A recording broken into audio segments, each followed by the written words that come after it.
ഷിംനാസ് ലൈഫ്ബുക്കിൻ്റെ മറ്റൊരു വീഡിയോയിലേക്ക് എല്ലാവർക്കും സ്വാഗതം.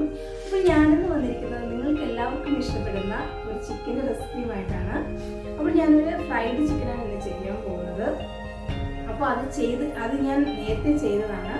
അപ്പോൾ ചെയ്ത സമയത്ത് എനിക്കൊരു കാര്യം പറയാൻ വിട്ടുപോയി. ചിക്കൻ പീസസ് എല്ലാം മുട്ടയിൽ മുക്കിയിട്ട് നമ്മൾ ബ്രെഡ് ക്രംസിലൊന്ന് കവർ ചെയ്തതിന് ശേഷം നമ്മളത് ഉടനെ നമ്മൾ ഫ്രൈ ചെയ്യരുത്. അതൊരു 20 മിനിറ്റ് ഫ്രീസറിൽ വെച്ചിട്ട് വേണം നമ്മളെടുത്ത് ഫ്രൈ ചെയ്യാനായിട്ട്. അപ്പോൾ നമുക്ക് എങ്ങനെയാണ് ഫ്രൈഡ് ചിക്കൻ ചെയ്യുന്നത് നോക്കിയാലോ.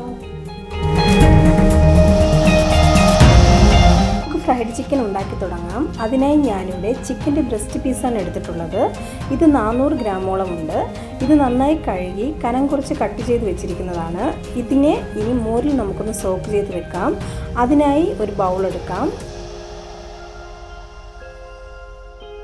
ഇതിലേക്ക് മോരൊഴിച്ചു കൊടുക്കാം.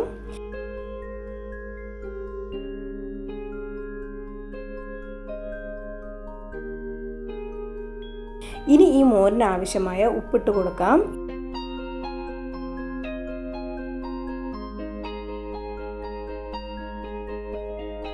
ഇതൊന്ന് നന്നായി കലക്കിയെടുക്കാം. ഇനി ഈ മോരിലേക്ക് എടുത്തു വച്ചിരിക്കുന്ന ചിക്കൻ ഇട്ട് കൊടുക്കാം. ചിക്കൻ എല്ലാം മോരിൽ മുങ്ങി നിൽക്കണം. ചിക്കനെ മോരിൽ സോക്ക് ചെയ്യുന്നത് ചിക്കൻ നല്ല സോഫ്റ്റായിട്ട് കിട്ടുവാൻ വേണ്ടിയിട്ടാണ്. അപ്പോൾ ചിക്കൻ ഇതുപോലെ കംപ്ലീറ്റ് മുങ്ങി നിൽക്കണം. ഇത് അരമണിക്കൂർ നമുക്ക് ഫ്രിഡ്ജിൽ വെക്കാം.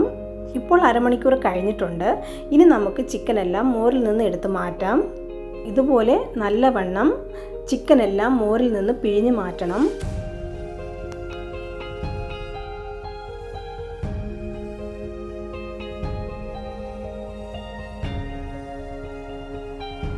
ഇങ്ങനെ എല്ലാ ചിക്കനും നമുക്ക് മോരിൽ നിന്ന് പിഴിഞ്ഞ് മാറ്റാം.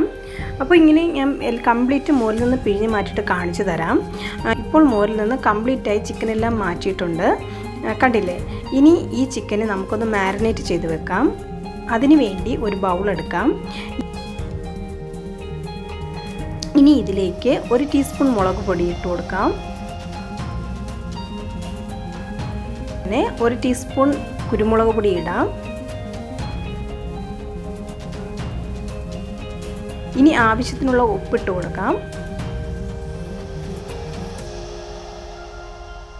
1/2 ടീസ്പൂൺ വെളുത്തുള്ളി പേസ്റ്റ് ഇടാം. ഞാനിവിടെ ഇഞ്ചി ചേർക്കുന്നില്ല. ഇതെല്ലാം കൂടെ നന്നായി ഒന്ന് കുഴച്ചെടുക്കാം. ഇനി ഇതിലേക്ക് 1 ടീസ്പൂൺ വെള്ളം ഒഴിച്ച് നന്നായി കുഴച്ചെടുക്കാം. ഈ സമയത്ത് നമ്മൾ ഉപ്പുണ്ടോ എന്നൊന്ന് നോക്കണം. ഇതിലിപ്പോൾ എല്ലാം കറക്റ്റാണ്. ഇനി ഇതിലേക്ക് ചിക്കൻ ഇട്ട് കൊടുക്കാം. ചിക്കൻ്റെ എല്ലാ ഭാഗത്തും മസാല എത്തണം.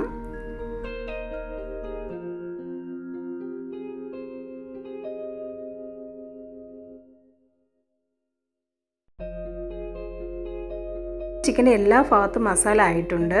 ഇനി ഇത് നമുക്കൊരു 3 മണിക്കൂർ ഫ്രിഡ്ജിൽ വെക്കാം. ഒരിക്കലും ഫ്രീസറിൽ വെക്കരുത്, ഫ്രിഡ്ജിൽ തന്നെ വെക്കണം. അപ്പോൾ ഇനി ഇത് നമുക്കൊരു 3 മണിക്കൂർ മാറ്റി വെക്കാം.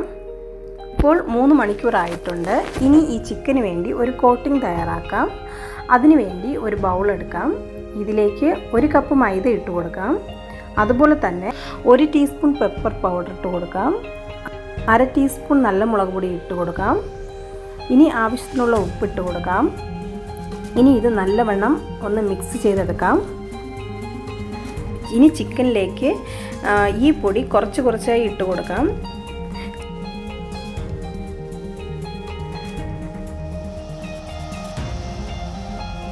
എല്ലാ ഭാഗത്തും ഈ പൊടി എത്തണം. ഭാഗത്തും എത്തിയിട്ടുണ്ട്. ഇനി നമുക്ക് ചിക്കൻ ഒന്ന് ഫ്രൈ ചെയ്തെടുക്കാം. അതിന് വേണ്ടിയിട്ട് ഞാനിവിടെ മുട്ടയൊന്ന് ബീറ്റ് ചെയ്തെടുക്കുന്നുണ്ട്. ഞാനിവിടെ 2 മുട്ടയാണ് എടുക്കുന്നത്. ഇതിനി നല്ലവണ്ണം ബീറ്റ് ചെയ്തെടുക്കാം.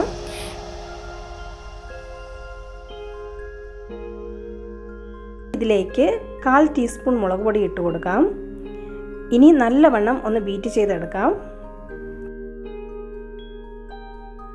ഇനി നമുക്ക് എടുത്തു വെച്ചിരിക്കുന്ന ഈ ചിക്കൻ പീസെല്ലാം ഈ മുട്ടയിൽ മുക്കിയിട്ട് നമുക്കൊന്ന് ബ്രെഡ് ക്രംസിൽ പൊതിഞ്ഞെടുക്കാം.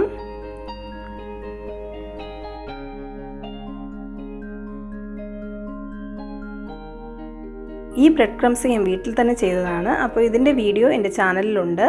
അപ്പോൾ ഞാൻ ഇതിൻ്റെ ലിങ്ക് ഡിസ്ക്രിപ്ഷനിൽ കൊടുത്തിരിക്കാം. അതുപോലെ എല്ലാം എടുത്തിട്ട് ഞാൻ കാണിച്ചു തരാം. അങ്ങനെ ചിക്കൻ്റെ പീസസ് എല്ലാം ഫ്രൈ ചെയ്യാൻ പാകത്തിനായിട്ടുണ്ട്. ഞാനിപ്പോൾ എല്ലാം എടുക്കുന്നില്ല, കുറച്ച് ഭാഗം മാത്രമേ ഇപ്പോൾ ഫ്രൈ ചെയ്യുന്നുള്ളൂ. ബാക്കിയുള്ളത് ഞാനൊരു ബോക്സിലടച്ച് ഫ്രീസറിൽ വയ്ക്കുവാണ്. ഇത് ഫ്രീസറിൽ വെക്കുവാണെങ്കിൽ കുറച്ച് ദിവസം വരെ കേടുകൂടാതെ ഇരിക്കും. ഇനി നമുക്ക് ഫ്രൈ ചെയ്യാം. അതിനായി ഒരു പാൻ അടുപ്പത്ത് വെക്കാം. പാൻ ചൂടായി വരുമ്പോൾ നമുക്ക് എണ്ണ ഒഴിച്ചു കൊടുക്കാം. ഇപ്പോൾ പാൻ ചൂടായിട്ടുണ്ട്. ഇനി നമുക്ക് ചിക്കൻ മുങ്ങി നിൽക്കാൻ പാകത്തിനുള്ള എണ്ണ ഒഴിച്ചു കൊടുക്കാം.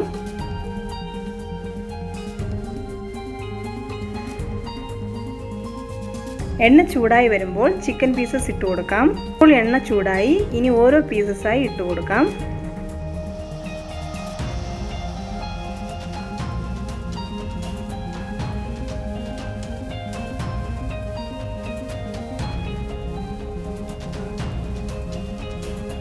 പീസസ് ഇട്ട് കഴിഞ്ഞിട്ട് ചെറുതീയിൽ നമ്മൾ ഫ്രൈ ചെയ്തെടുക്കണം.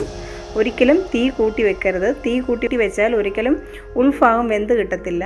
അത് കാരണം ചെറുതീയിലിട്ട് വേണം ഫ്രൈ ചെയ്യാൻ. നമുക്ക് തിരിച്ചിട്ട് കൊടുക്കാം. ഇത് ഇടയ്ക്ക് തിരിച്ചിട്ട് കൊടുക്കണം.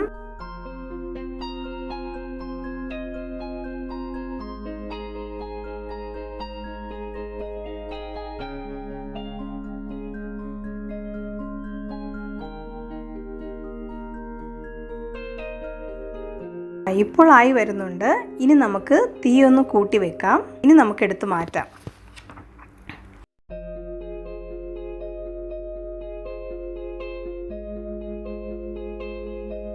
കണ്ടില്ലേ, ഇതെല്ലാം നമ്മൾ എടുത്ത് മാറ്റി. ഇനി നമുക്ക് രണ്ടാമത്തെ ഇടാം. ഈ രണ്ടാമത്തെ ബാച്ച് ഇടുന്നതിന് മുന്നേ നമുക്ക് ഈ എണ്ണയ്ക്കകത്ത് നമ്മൾ ആദ്യം ഇട്ടതിൻ്റെ പൊടികളുണ്ടാവും. അത് നമ്മൾ ഒന്നുകിൽ എണ്ണ ഒന്ന് നമ്മൾ അരിച്ച് മാറ്റണം, അല്ലെങ്കിൽ അതിനകത്ത് കിടക്കുന്നത് ഒരു അരിപ്പ് കൊണ്ടെടുത്ത് മാറ്റാം. ഇനി നമുക്ക് അടുത്ത ബാച്ച് ഇടാം. ഇതുപോലെ ഞാനിനി എല്ലാം ഫ്രൈ ചെയ്തെടുത്തിട്ട് കാണിച്ചു തരാം. കണ്ടില്ലേ, ഇപ്പോൾ എല്ലാം ആയിട്ടുണ്ട്. നല്ല ടേസ്റ്റാണ് കേട്ടോ, നല്ല ടേസ്റ്റാണ് കഴിക്കാൻ. എല്ലാവരും ഇത് ട്രൈ ചെയ്ത് നോക്കണം. നിങ്ങൾക്ക് ഈ വീഡിയോ ഇഷ്ടപ്പെട്ടിട്ടുണ്ടെങ്കിൽ മറക്കാതെ എൻ്റെ ചാനൽ സബ്സ്ക്രൈബ് ചെയ്യണം, ലൈക്ക് ചെയ്യണം, ഷെയർ ചെയ്യണം, അതുപോലെ തന്നെ കമൻറ്റ് ചെയ്യണം. അപ്പോൾ ഞാൻ അടുത്ത നല്ലൊരു വീഡിയോയുമായി വരുന്നവരെ ബൈ ബൈ.